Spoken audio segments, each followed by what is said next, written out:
Hello friends, welcome to today's session. In this video, we will cover what is Unity Catalog and how we can set up the Unity Catalog in our Databricks free edition.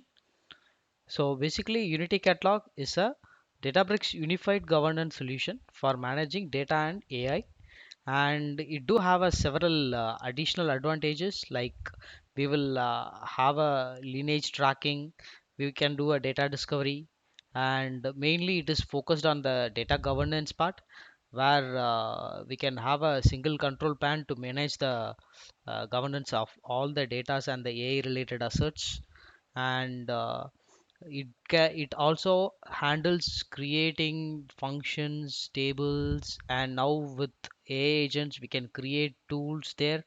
So it is a powerful tool that comes handy in Databricks, and in this video we will see how we can set up it in our free edition itself. That being said, let us move ahead to our today's demo.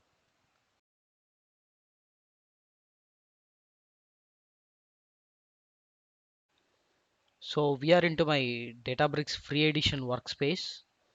So let me zoom it a bit. So this is a home screen that you are seeing, and to the top left corner, if you click on this three dash, you can see there is the option called catalog. So let's get into this catalog, and how the structure in catalog work is like, you will have a top level catalog name. Under that you will create a schema, and under each schema you can create a volume or else a table or else both as well. So table, it is to store the structured informations, and in volume you can store any kind of information, whether it is a PDF, audio file, video file, anything you can store it. So to create a new catalog, so click on add data, and you can see create a catalog. You can also give a external location as well. If you have any Azure or AWS location, you can mount that location to the catalog, but for now I am creating it with the internal DBFS path itself. So let me give some catalog name it as test YT, and let us choose it as standard itself, and I'm using the default storage itself.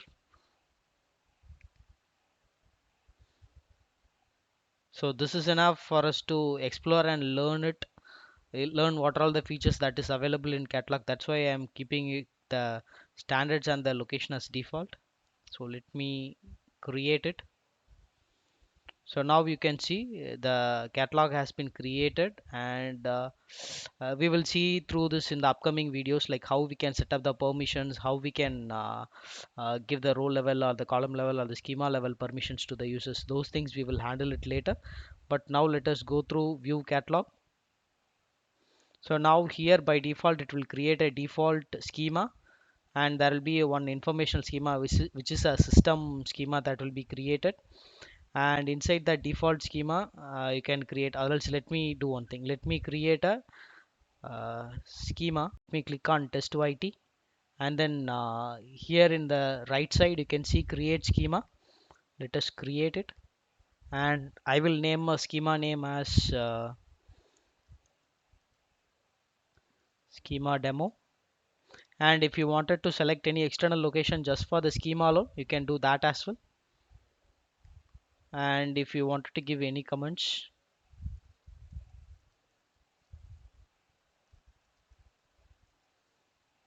you can provide it and create it. So that now you can see the schema has been created. So we created a catalog, and then the internal tree we have created a schema as well.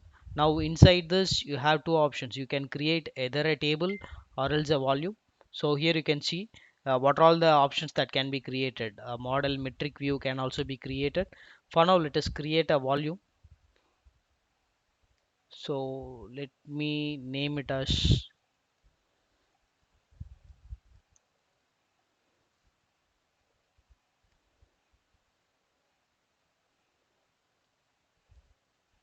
so now the volumes got created, and here you can upload any type of file that you need. Maybe I will upload one. So you can see here upload to this volume. I can click on it and it will directly go through the drop here to upload box. So you can browse your own machine and you can upload up to 100 files and max up to 5 GB. So I can select any file that I need. So this is basically this is a PNG file, so I can upload this as well. So any unstructured informations or else even a structured data sets, if you wanted to store the delta file as a volume, that can also be possible. So that we can upload it here inside the volume. So you can see here it got created. So try setting up your own catalog. In upcoming days we will see how we can read a file from this volumes, or else how we can create a table and how we can optimize the tables that we created here, and what are all the governance that we can apply, like how we can restrict a row level, how we can restrict a column level access to the users. So those things we will see in our upcoming videos. So that's it for today's video, guys. So try this in your own account and let me know if you face any issues. Thank you for watching this video. Please do subscribe to my channel and also give a thumbs up signal if you really like my content. Thank you.